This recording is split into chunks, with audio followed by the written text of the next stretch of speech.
Hello, Bill. Thanks for coming on the podcast today. Thanks, Shane. I'm glad to be here. Yeah, I'm excited to talk to you. I recently read your book, which is the sequel to your earlier book, which is called Confessions of a Highly Sensitive Man, was your first one, and this one's called On Being a Sensitive Man. I just wanted to make sure I got those titles correct. And these books are really aimed at exploring the landscape of what it means to be a highly sensitive person, but specifically a highly sensitive man in the sort of modern world, right? Where definitions and understanding of masculinity and femininity and what those categories mean and, you know, how people use and integrate those into their lives and into their personalities, how that kind of plays out in the real world for people, you know, like yourself who, you know, are one of the highly sensitive individuals, which I think in your book you quoted were like something like up to 20% of the population, if that's correct. That's true. Highly sensitive people are represent about 20% of the entire human population. So we're talking probably about 1.5 billion people. It's a lot of people. It is. It's by sheer numbers, it's large. Percentage-wise, it's smaller, but nevertheless, it's a big number. It's pretty significant if it's 20%. I mean, that's not a number you can just ignore, right? I mean, even things that are 1% make significant difference. And so, absolutely. Yeah, when you're talking about the whole population of the world, yes, it is significant. Absolutely. And so this is a great area. You know, it's not really explored much in popular culture, in sort of academia, even in psychology. You know, there is some discussion around, you know, the sort of sensitivity personality traits and what that means and how that manifests, but not such a sort of well-researched, you know, account of it. So, you know, maybe let's begin, you know, because I think like me, before having read your book, I actually didn't even know this was a thing, right? And so what does it mean to you? What is a highly sensitive person? Well, it's a personality trait, first of all, and it's not a disorder or dysfunction of any kind. And it's relatively new in terms of sort of being on the roadmap in psychology and neuroscience as well. Dr. Elaine Aron was the person who coined the term back in the mid-'90s when she wrote her book on highly sensitive persons. Which is kind of a definition that has been attached to this particular personality trait. And the personality trait is called sensory processing sensitivity. That's the scientific technical term for it. But high sensitivity became the easier one that became popularized. That's what people started adapting to identify the trait. You know, I had the trait since I was born, of course, and it's a genetic trait. It's not something that's necessarily learned. However, your environment does affect the trait and you, because of one of the things that sensory processing sensitivity came out of in terms of as a theory. It came out of a larger theory called environmental sensitivity theory, and that basically is about how an organism interacts with its environment. And sensitivity, as we know it, is actually a spectrum. It's not just the highly sensitive people than everybody else. Everybody has a degree of this sensitivity that is used in this environmental sensitivity theory. There are some, 20% of the population or 25, somewhere around there. On the lower end are people who are probably more resilient to the environment, less impacted by it. Some people might say they're a little hardier because they're less impacted by the environment. You've got a big middle. You think of a bell-shaped curve, you got a big middle, and that's probably where the bulk of the population is. Mm-hmm. And then at the very top end is where the highly sensitive people are. And that's, again, 20%. I've heard numbers as high as 25, but let's just say 20. And these are the people that are most impacted by the environment. That's where that sensitivity comes in. There's so much kind of a pejorative assigned to the term sensitive, and especially if it's used in describing a man. But really the sensitivity is really more about sensory interface with the environment and with the individual. And that's really where I'm coming to at this point in terms of my own personal acceptance of the term and myself being a sensitive man. For many years, go ahead. No, so I just wanted to clarify here so that, it has to do with sensory processing, right? Which is how we make sense of our external and internal worlds, right? Sort of in our consciousness, right? And so what you're getting at is that people, it is quite hard to conceptualize, right? Like sensitive is a very operative word because it's sort of the degree to which sensory information, directly affects you, or maybe not directly affects you, but how much of your attention it draws, maybe is a good way of putting it, right? And so the people who you say are on the lower end of the sensitivity spectrum, they can interact with a large amount of sensory information at once and not be overwhelmed by it, or not have it be too interrupting of their sort of, state of flow, let's say. Whereas on the higher end, people in that sort of category, they take in the information and it has a much bigger impact, right? Which I guess is why sensitive is a good word, because they're sensitive to that information. It doesn't just come in and out. Right. And that's really kind of one of the things that I and with others like myself are trying to educate people about the trait itself. Again, when people think of someone who's sensitive, they think of an overly emotional, frail, easily hurt individual without even considering the other factors that are involved, such as what we're talking about, this ability to process increased amounts of sensory information.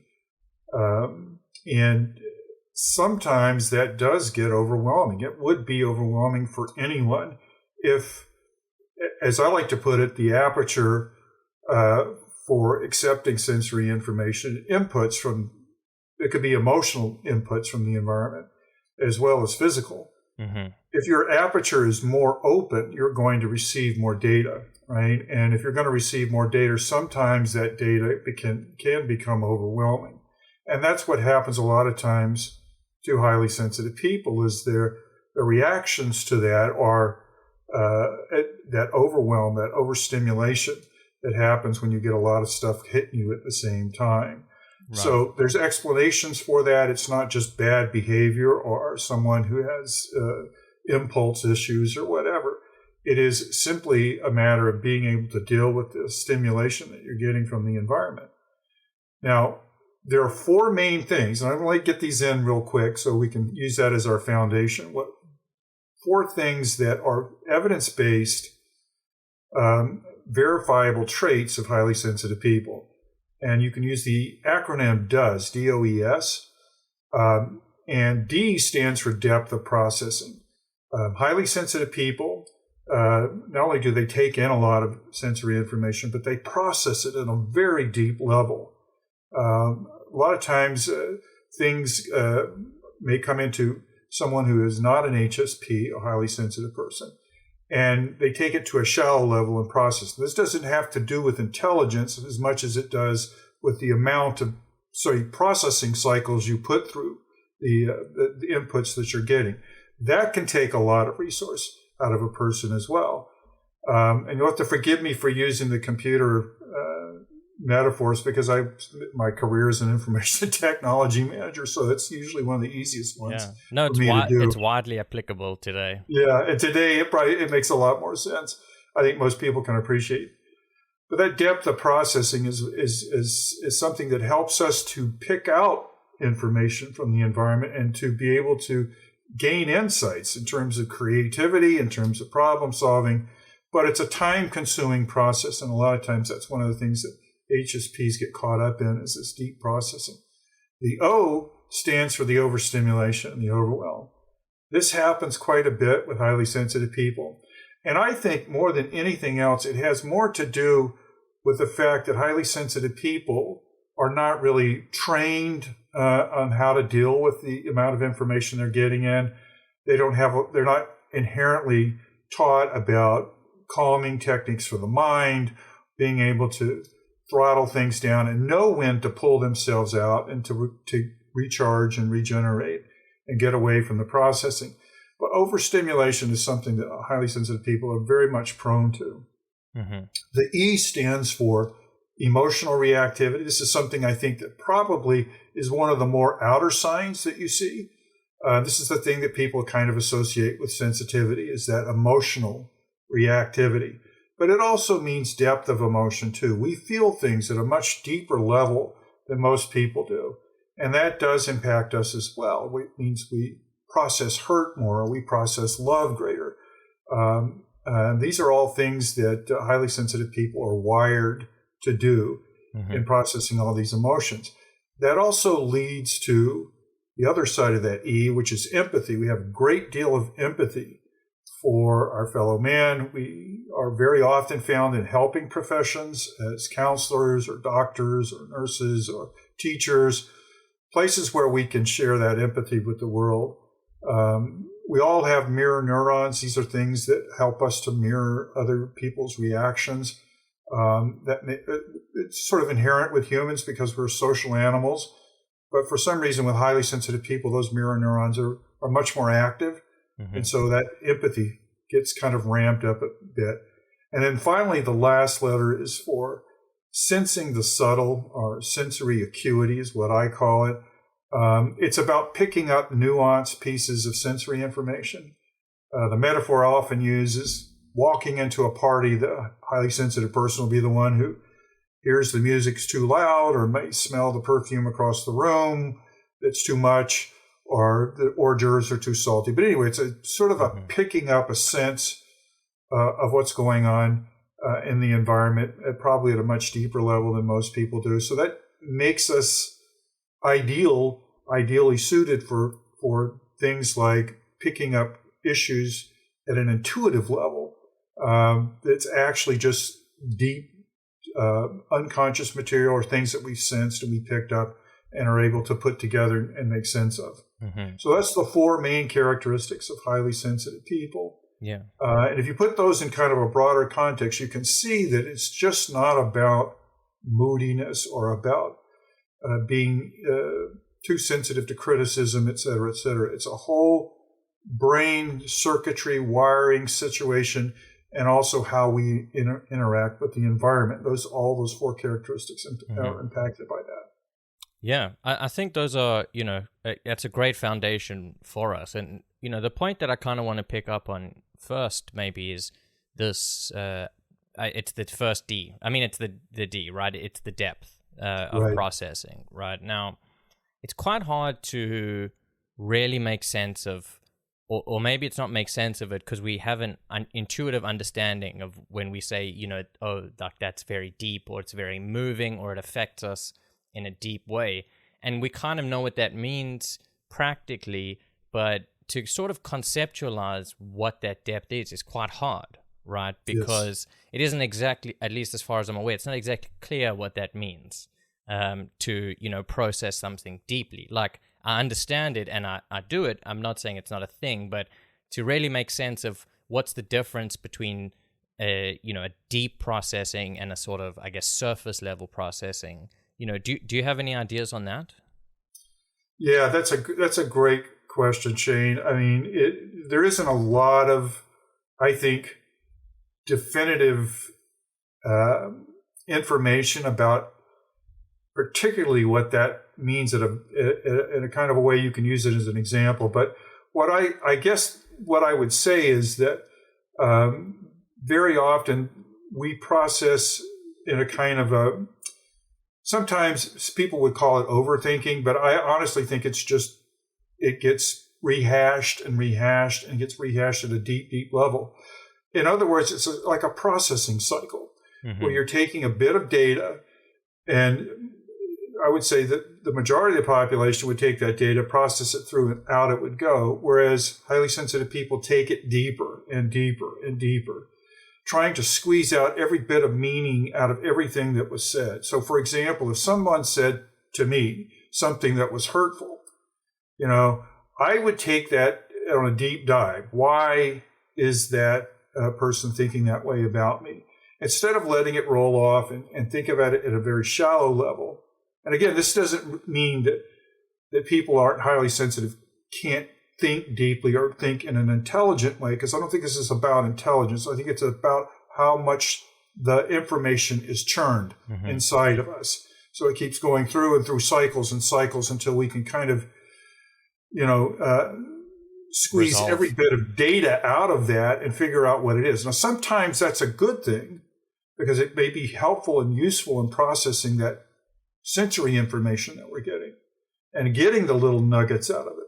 Sometimes it's not such a good thing because maybe we're rehashing, and we get into this area. A lot of, I think, highly sensitive people have a problem with this, is this rumination, going over something over and over and over again, where there is no solution, where there is no answer to it.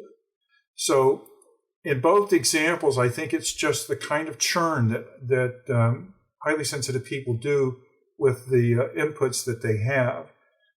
It can be a two-edged sword. It can be something that's very positive and that you get things that other people miss, but it can also be bad in that you're rehashing stuff that there's no point in rehashing anymore. Right. Yeah, and I think that double-edged sword analogy is sort of applicable to everything in life, right? Yes, absolutely. There's the good parts of it, and then there's the downside of it. And it makes sense what you're saying, where, this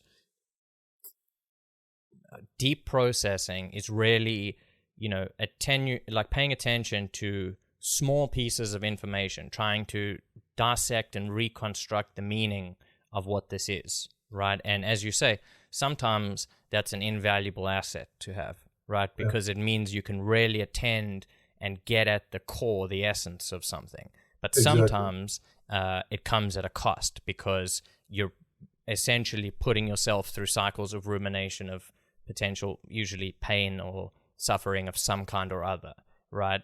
And when it doesn't get resolved, as it sometimes doesn't with rumination, that can be a problem because you can get stuck there, right? Absolutely. And I mean, there's lots of ways you can get out of that, and maybe we'll get to that a bit later, but it's interesting that it's sort of, it has this multi-dimensional layer to it of, yes, it's good, but it's also not always good, right? Yeah, you know what? This is like with anything. I think, as you said just a second ago, it has its challenges and it has its gifts. And I think overall it's a gift if it's understood, which is one of the reasons why I really try to advocate that people who are recognizing themselves as highly sensitive people become as educated as possible about the trait so they understand it. I think part of the problem with a lot of highly sensitive people, because it's not well popularized and it's not something that is talked about quite a bit, they go through life thinking there's something wrong with them and that there's, they don't see the bright side or the gifted side of it, and they see the bad side of it because that's all they hear. That's the feedback they get. You're too sensitive, you do this too much, you do that too much, and so forth. And it causes them a lot of suffering, right? Which exactly. Of course, that just feeds the rumination machine, and they're beating themselves up because of it. Yeah. A lot of this has to do with, I think, we're kind of at the discovery phase, I think, now of where highly sensitive is. There's a lot of new research that's going on. They're finally doing things with functional magnetic resonance imagery, which is getting into where the brain is working when things are happening with highly sensitive people. Those kind of studies, I think, are going to add depth and dimension. And what I hope that does is eventually comes out with things that, as a result, the output of that is going to be how highly sensitive people can deal with the challenging parts of being sensitive. It's kind of like if you were, let's say, a psychic. I mean, I'm using an abstract example here. You're a psychic, and you can read what people are thinking about you. Well, that may have some advantages at first, but after a while it becomes tedious, and then there's times you don't want to hear it anymore, but you don't know how to turn it off. And so I think similarly, highly sensitive people need to be able to have a break sometimes from the trait, And these are things that we're having to educate people about. And I think there's going to be more that comes out of the research that's going to help highly sensitive people deal with it. But more often than not, when I see people talking about the trait who have the trait, they'll very often emphasize the challenges and de-emphasize the gifts about it. So, right. It's kind of getting into that balance. You've got to recognize that one goes with the other. It's yin and yang here. And you have to deal with the challenges as well as the gifts at the same time. And also, as you had said earlier, most of it's not really a choice, right? It's sort of a built-in biology. And so, that first step, as is with many things in life, is that sort of acceptance of who you are, right? And how you work. Exactly. And I tell you what, growing up in the southeastern United States, which is a very traditional area as a male, and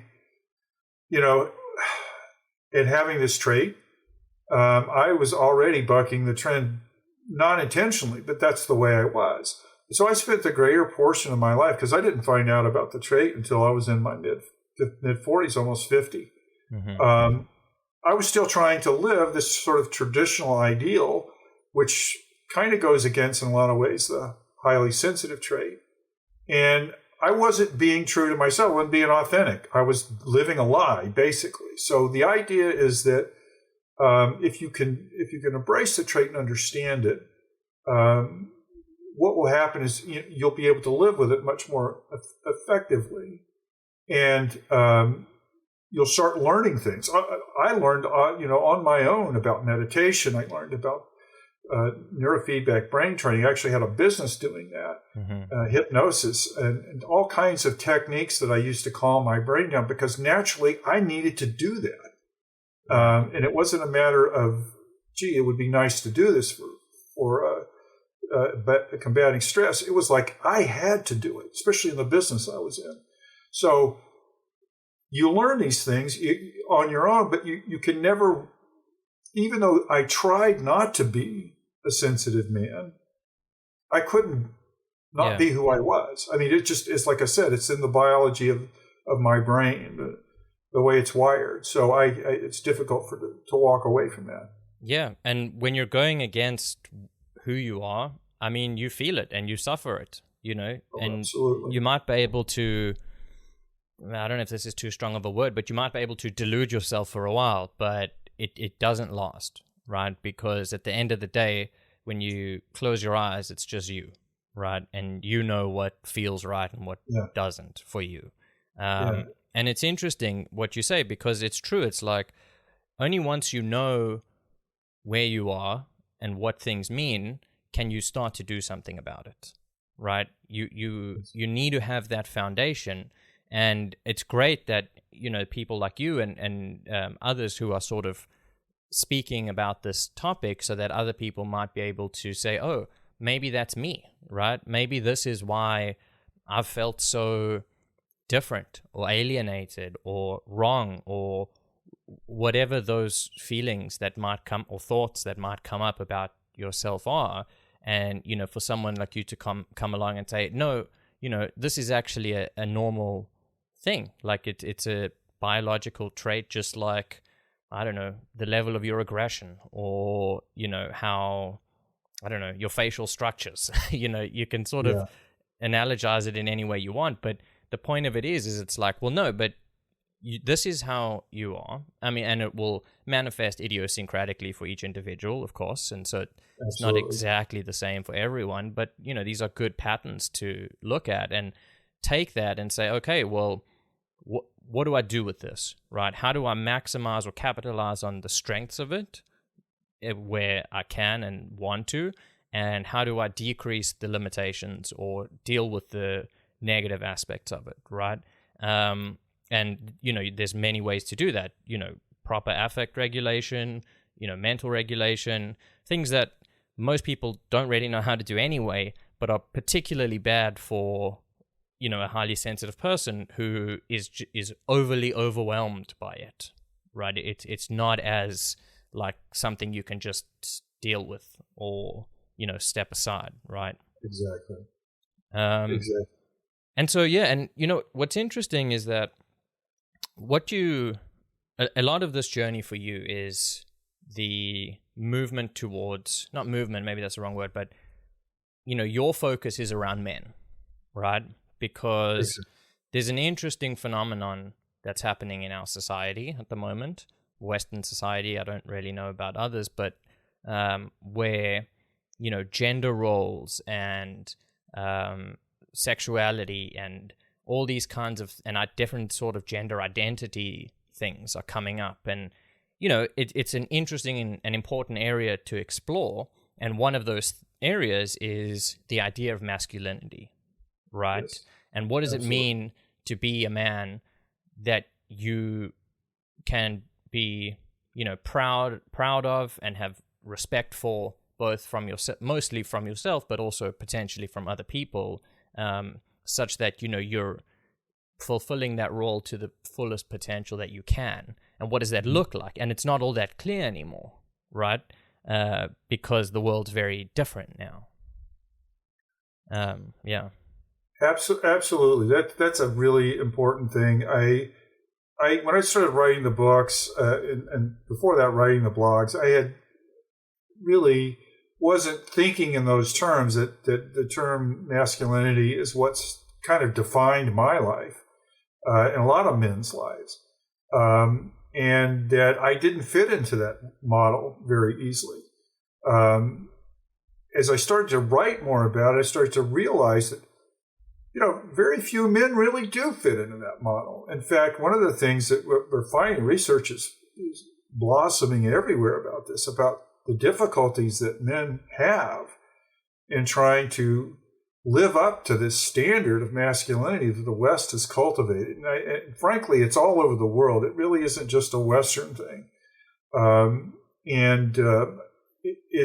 It became kind of a sub-cause for me. First was to try to reach out to highly sensitive men.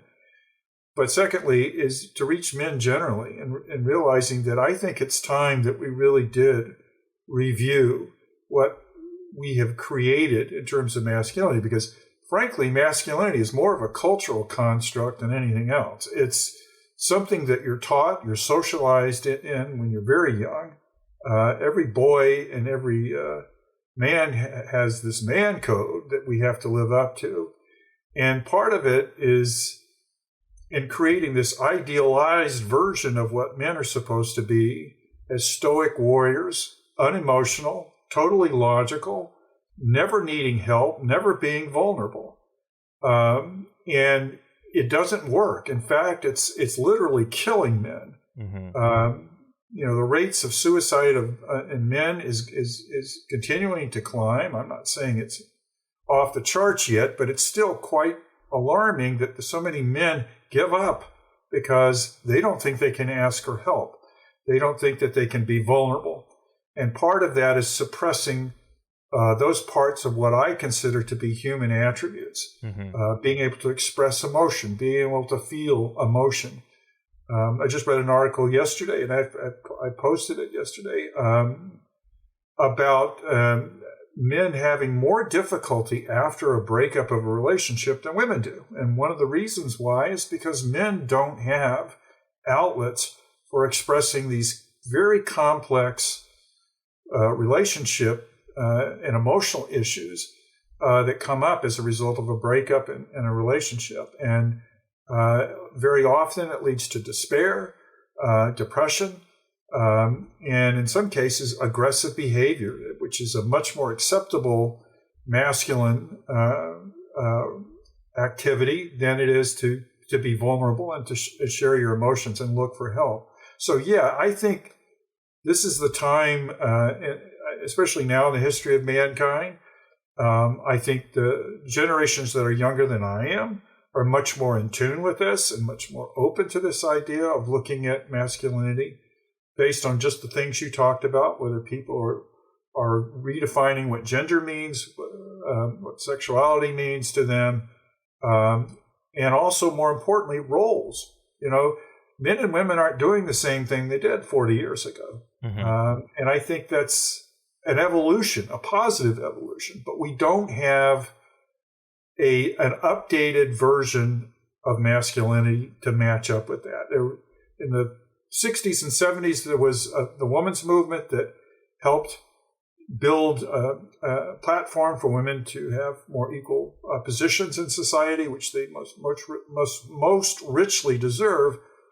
But there wasn't really a corresponding men's movement. There were attempted things at trying to get men together to do that. And I know there were a lot of people that were working on that, but I don't think there was a kind of a corresponding collective for updating what masculine means. And I think this is the time, and this is the place for it to probably start rolling out, because it is affecting not only men, but boys and women and, everybody on the planet, to be honest. Yeah. Well, it's very interesting, right? Because the more I think about the world we live in today, and, I have a very obviously limited perspective on things, and, I'm only sort of 28. And so I'm I guess what you would consider part of that younger generation of sort of trying to figure it out. But the more things become global, let's say, with the technological revolution, right? The more the more perspective you get on how things work in different places, right? And I'm not so sure that we can have a sort of singular masculine or feminine archetype that is even somewhat applicable to each individual instance, or even a general group, because things are changing so rapidly that this is, a new playing field. It's unprecedented what is currently happening. And there's a lot of good that's happening, and there's a lot of not such good things that are happening. And, there's debates equally worthy on both sides, and that's fine. And that's part of the evolution, is to figure out what works and what doesn't, and, focus on what works and sort of build and develop on that, right? And so it's not a bad thing that all these things are sort of coming up and are confusing, but living in the world during this time can be very confusing, right? Mm-hmm. And difficult. And, I don't want to say it's more difficult for one, gender or another, because it's very difficult to quantify that. It's very specific, right, on an individual basis. Whatever, people can have their views. I mean, that's fine. And maybe I'm wrong. I'm not trying to, say, preach anything. But so, like, my point was that, what does it mean to be a man today? That question to me is probably best characterized as, what does it mean to be the best version of yourself? Right? I think that's the best way of an individual thinking about it, because that's really the best you can get, as opposed to trying to match or embody or, sort of be this idealized version that a society has sort of created for you or for anyone else, which is really difficult and potentially impossible, especially if it's archetypal, right? Because archetypes exist outside of reality, in the sense of, like, you can't be an archetype exactly. That's why they're archetypes, right? They're extractions from the pattern. And so, it's a complicated question to which there aren't exact answers, other than perhaps figure out what the best version of you is and aim for that, right? You know what? I absolutely love that. I really do. In fact, I kind of wrote about some of that in the books, where instead of saying, let's be the ideal male or be the ideal female, let's be more human, right?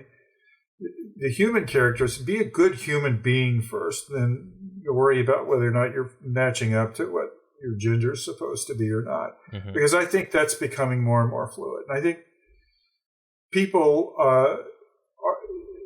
by saying there's two boxes you can be in, really goes against what you're saying there, where you can be the best person you are. Because what if you don't fit in the box? Mm-hmm. You need to be able to be who you are. And I agree with you 100%. Be your best self first. These boxes are limiting. Part of the reason I even suggest let's look at masculinity and open up the hood, so to speak, and look at it, is to make it more inclusive. What goes in that box, I don't know, but it just needs to be more inclusive. There are going to be people that are going to stick with those traditional values in some way, shape, or form. Sure. But I agree with you 100%, Shane. I really think we should all be who we are first, and that is be human beings and be our maximum potential human self, which embodies all your personality characteristics and your traits and your tendencies and so forth and so on. If you want to be happy, that's what you need to be. Right. And it's also, putting the human first is central, because it highlights, the sovereignty of the individual, which is something that is foundational to at least our cultures, Western primarily cultures, I suppose, and that it is not about a matter of which labels you can tick off for yourself. Right now, I'm not saying those things aren't real. Of course they are, and we're sort of built to categorize things to make processing the world easier, right? And so we do categorize people and events and situations to make sense of them. And then, with higher order thinking, we get to challenge them and evolve, and with new information, change how that looks for us, and therefore change our outlook on reality as a whole. But also, if you think about it, I mean, how could you possibly come up with one answer that clearly defines the role of, let's say, 3.5 billion people into one category, like male, let's say, right? You take roughly half the population of the Earth, and now you're going to say, oh, well, 3.5 billion people, which is actually, it's like an uncomprehendable number for, like in real terms, how many people that is. Right. And to suggest that, it's going to be, uniform throughout, it's probably a way too big of a generalization. But I do think it's important to address, sort of at a more ground level, let's say, because we are inclined to be like, well, what does it mean to be, a man? What does it mean to be a parent? What does it mean to be, a leader or a servant, or, a civil servant, or a follower of this, or a believer in this? It's like we do, work with ourselves to figure out what that exactly means for us. And so it's not an invalid, it's a very important line of thought, because you can't just do away with it and expect it to just disappear, right? That they're very instinctual urges that we have to figure out who we are and how we fit in a society that is filled with categories, right? And where we belong to each one, right? Absolutely. And, the changes that'll take place are going to probably be intergenerational changes. Sure. It is not something that's going to happen in 5 years. Or when things happen like this, especially as you were mentioning, we're a global society now. Information is exchanged so easily between cultures. And I've been really finding that out since I've written the book and had a chance to talk to people from all over the world. And one of the things I found out is that we share more than we differ on. I was really surprised how easily it was to be able to share at the level I've been doing with people across cultures. But this is going to take some time. And anything that happens like that is going to be more organic than it is to be, say, okay, well, let's have a big convention in Switzerland next year, and we'll have all, some of the top men in the world get together, and we'll sit down and define what masculinity should look like, and then come back out and sort of socialize that. That's probably not going to be the way it's going to happen. It's going to happen in a much more organic level.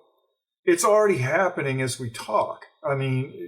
There's a gradual shifts that are taking place. It's like tectonic plate theory. The crust is always moving. You just don't perceive it all the time.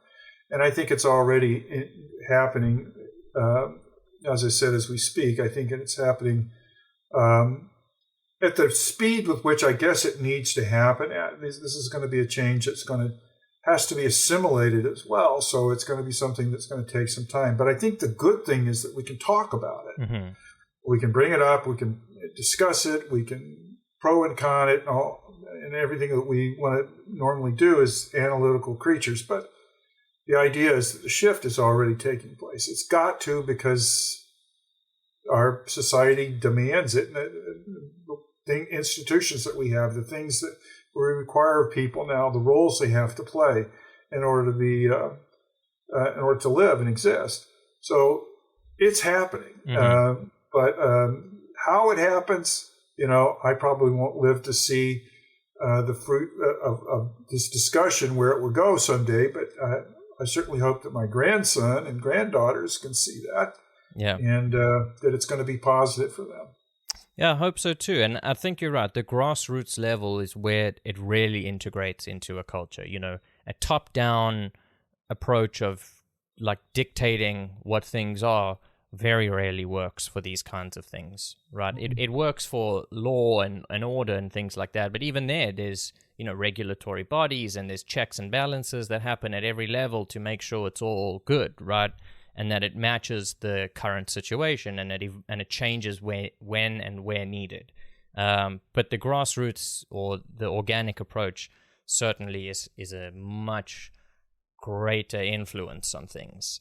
But it's a trying time for many people. And, I can sort of speak to the experience of some young men, let's say, from my own perspective, where it's like, it's hard because, being conditioned by a culture of which I've had influence from many, because, I was born in South Africa. I come from a Jewish family. Then I moved to Canada, and the sort of, melting pot of cultures that exist here, and with online access now, it's access to the world. And I've been very fortunate to be able to get to talk to people on this podcast from all over the world. Right. And explore that. And so it's really been fantastic. But at the same time, we do look for direction.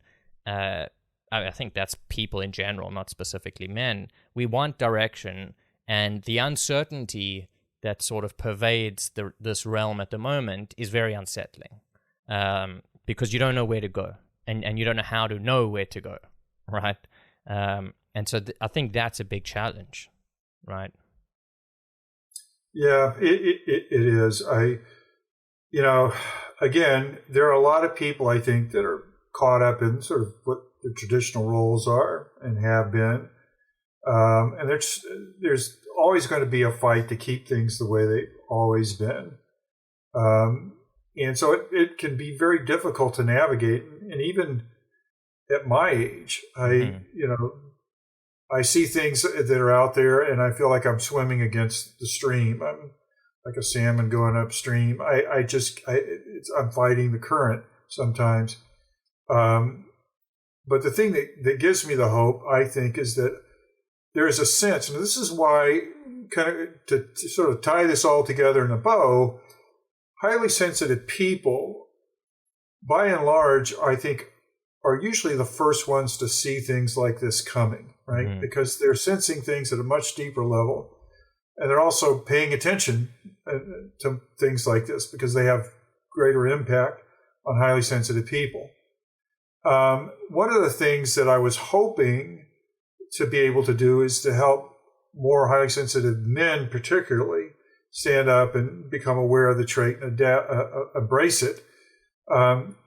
And use that as a platform to go forward and share with other men about being more emotionally aware, being more able to express themselves in different ways that are non-traditional male ways, to help model what it could look like for men to be more open that way.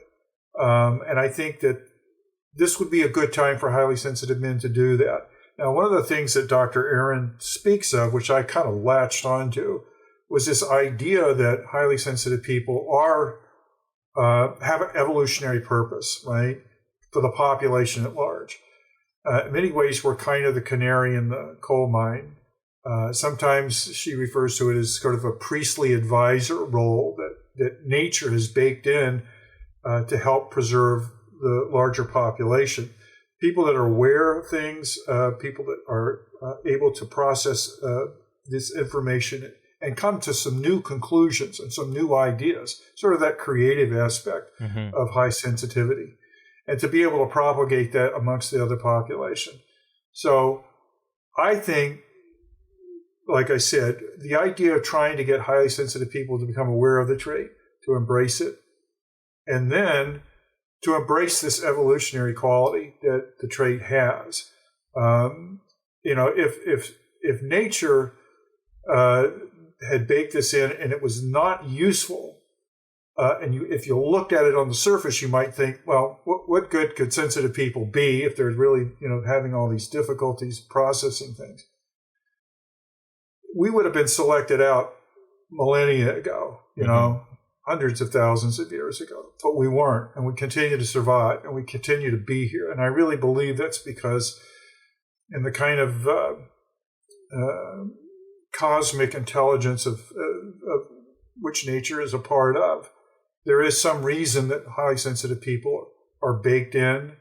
And it's not just humans. I mean, there's over 100 animal species where they've been able to trace the same kind of attributes and traits within it. So it is sort of a natural thing. Mm-hmm. And I think the evolutionary quality of it is that this is a good time, especially now, our not country, but the world is at a crossroads in a lot of things.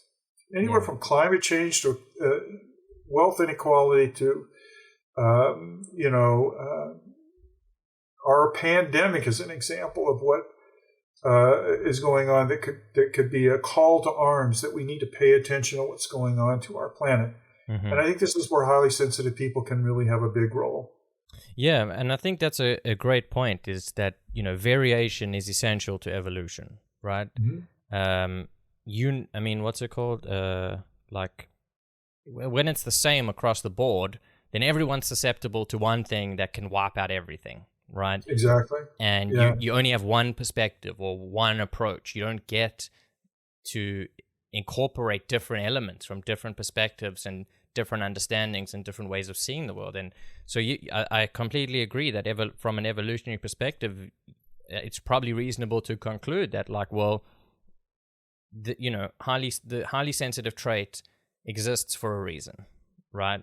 And perhaps we don't know that reason entirely, and maybe we never will. Maybe it's beyond our sort of human comprehension level, but we can certainly explore it and understand it and see what the best way to utilize it is, right? For individuals, I like to think more on an individual scale, perhaps, than a sort of global one, because I'm like, it's too complicated to understand for me. So for me, it's like, let's figure out how you can use your talents and your natural abilities to the best way possible. And the other point I just wanted to make quickly about what we were talking about earlier is that, I don't think that we're saying that highly sensitive males is the future or is in any way better than those who aren't, right? We're saying that there's just a difference. And it's good to acknowledge that difference because it's important, because it affects, individuals differently. And so that's okay for that to be the case. And nor are we saying that we must get rid of entirely the function of gender roles or of, many of the elements of, gender roles that exist and that are, to a large degree, very useful. And absolutely, and good, right? Yes. We should figure out the ones that aren't and sort of do away with those, or that aren't useful anymore. Perhaps at one time they certainly were, and then sort of craft it from that way, right? I think that's perfectly put. I like to use sort of the metaphor that masculinity could be femininity, whatever. It is like a coat, right, that an actor wears. It's a costume that we put on, and men put on, and they wear that. But just like any costume, it can be taken off, it could be redesigned, it could be retailored, and it could be adapted to whatever is necessary for that particular time. Right. And I think that's really what I think, at least that's what I'm saying, is that there are aspects of we call traditional masculinity, they're actually good. And a lot of men are very comfortable with that. Mm-hmm. But again, it needs to reflect our culture. It needs to reflect our times. And I don't think it does right now. And as you said earlier, too, no way am I saying highly sensitive people are better, sharper, smarter, more intelligent, anything than anybody else. What I'm saying is they are different, and that's pretty factual. They are different in the way they process things. But that difference is a usefulness that can be used by everyone. Being able to detect and to be able to infer things from the environment that simply because we don't have any choice but to pay attention to it could be very useful at some point down the road.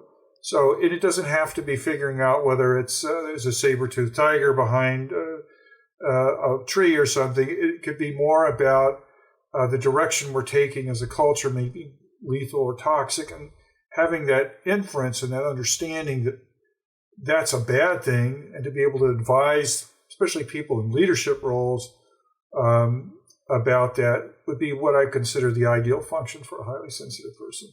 Right, and it's a good point because, you know, what you want in a leadership team, whether you're looking at a low-level leadership team or a high-level executive leadership team of like a government, let's say, right, is you want people who have different strengths. You don't want all of the same people. That's not how you function most successfully. You want people who know different things so that you can, you know, coagulate all of those things together to sort of create an even better version that is a consequence of all the parts being put together, right? And they're different parts, not different as in better or worse, but different, and different is good, and it's fine.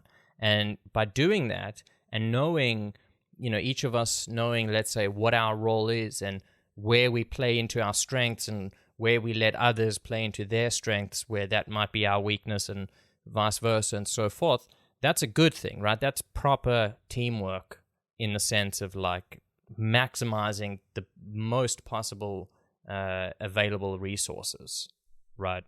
Exactly. And it's about figuring out what's best for you as an individual. And, you know, so you're right. And in your book, you went into how, you know, the highly sensitive person tends to be more inclined towards the sort of priestly advisor role, right? Of, you know, deep contemplation and reflection and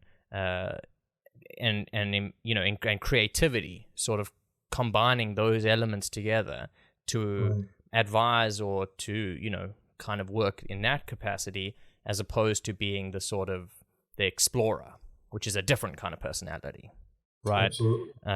And both are needed because they protect each other and they work well together. But it's good to know who you are, and where you'll be happiest is in what works best for you, right? It's you might try the other one and find out you don't like it, and that's fine. Sometimes you have to try to know that it's not for you. But yeah, I think you're absolutely right. It's so important, right? And so, you know, just to sort of like tie things off here, what do you suggest for people who are listening to this, who might say, I think I might be a highly sensitive person, and, you know, I want to know more about it. You know, what's the best way to approach this? Well, actually, there's really only one test that's valid and reliable to measure high sensitivity, and it's Elaine Aron's questionnaire that she has on her website, hsperson.com. It's a self-test. It takes probably 10 minutes at most. You're probably 20, 30 questions. And you self-grade it. And it pretty much will get you in the ballpark and let you know whether or not you are highly sensitive. Now, there isn't anything that measures gradation, like if you're very high in the highly sensitive category or very low. But it will get you into that's like I said, into the ballpark and let you know that you're highly sensitive by most measurements that she has on the test. So that would be the first thing. And once you find that you are, and even if you don't score high enough to be considered a highly sensitive person, you might be right at the cusp. I would be educated more, especially if it interests you. Mm-hmm. There's lots of good material on her site. I've got tons of blogs that I've written on thesensitiveman.com. That's my website. And more and more, even if you just Googled highly sensitive men or highly sensitive people, highly sensitive persons, you're going to have a lot of websites coming up. There's lots of information coming online every day about the trait. So I would just say that they need to educate themselves to understand the trait, which will help them understand themselves, especially if they're highly sensitive. And I'm sure there's groups too, right? Yeah. There's a whole lot of Facebook groups, if that's your thing. There are some groups that are forming around highly sensitive men. This has been kind of a conundrum, the highly sensitive men side. When you see groups that, like on Facebook and other places, tendency is that there's a larger representation of women than there are men. And one of the biggest problems is getting men to acknowledge that they are sensitive. They have this trait. And so a lot of men are resistant to accepting it. I know I was. And so the representation, even though the population split 50-50 in terms of highly sensitive people, a lot of men just are really struggling embracing the idea. And I think it's really to their detriment, because they really should learn about the trait, even if they're doing it privately without acknowledging it publicly. But the idea is that the more they learn about it, the more they realize that it's not something they should run from or hide from. It's something that they should be proud of. It is a gift, but like I said earlier, it has challenges too, and they need to be able to know how to deal with those challenges.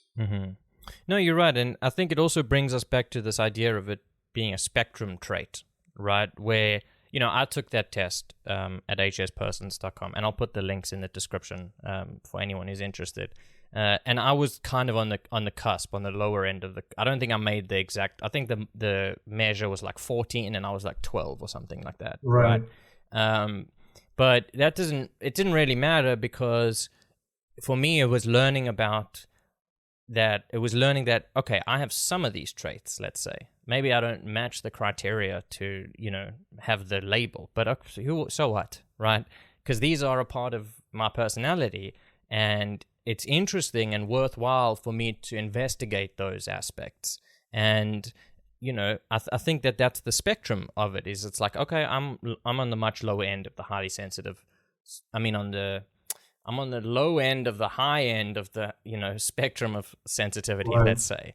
And so, even if you don't necessarily meet the criteria of this particular test, that doesn't mean... It doesn't necessarily mean that it's not going to be relevant to you. And I think perhaps the key indicator, at least that I've found, is if it's interesting to you and something sort of compels you to look into it more, that's a good sign to do that, right? Because Absolutely. It means something within you connects with that and wants to explore it further. And what more do you need? And you can always stop, right? And it doesn't have to be a public show. It's not, you're not, maybe it is for some people who have, very public personas, and okay, fair enough. But for most people, it'll just be a sort of an inward journey. But finding people who are, have similarities in this area can be very helpful and liberating, to know that you're not the only one. You're not weird or different, or okay, you are different, but different in a potentially good way, and that there's lots of people like you still, right? It's not that you're so different and isolated. And yeah, I think it's an amazing, area of potential growth for many people. And both of your books, people can read those. It's a great way to get started. I think, you present a lot of the arguments very coherently. You reference a huge amount of research, and a lot of it's your own experience, which is invaluable as well, because it's difficult to separate that from, the sort of scientific facts of it. But that's okay, because I think that people respond to that better anyway. But so where can people find you?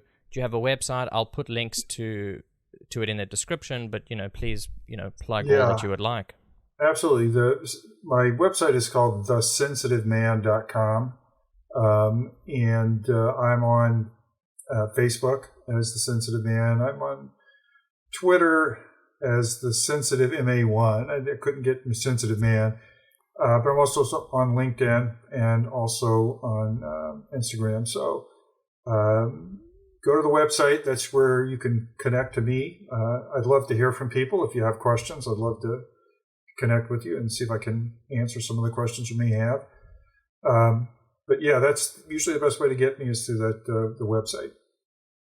Great. Well, listen, thank you very much, Bill, for coming on. It's been a pleasure of a discussion, and I've learned a lot, and I look forward to more of these kind of conversations. So I appreciate it. Absolutely. Thanks for having me on, Shane. It's been a pleasure. All right. We'll speak soon. Take care.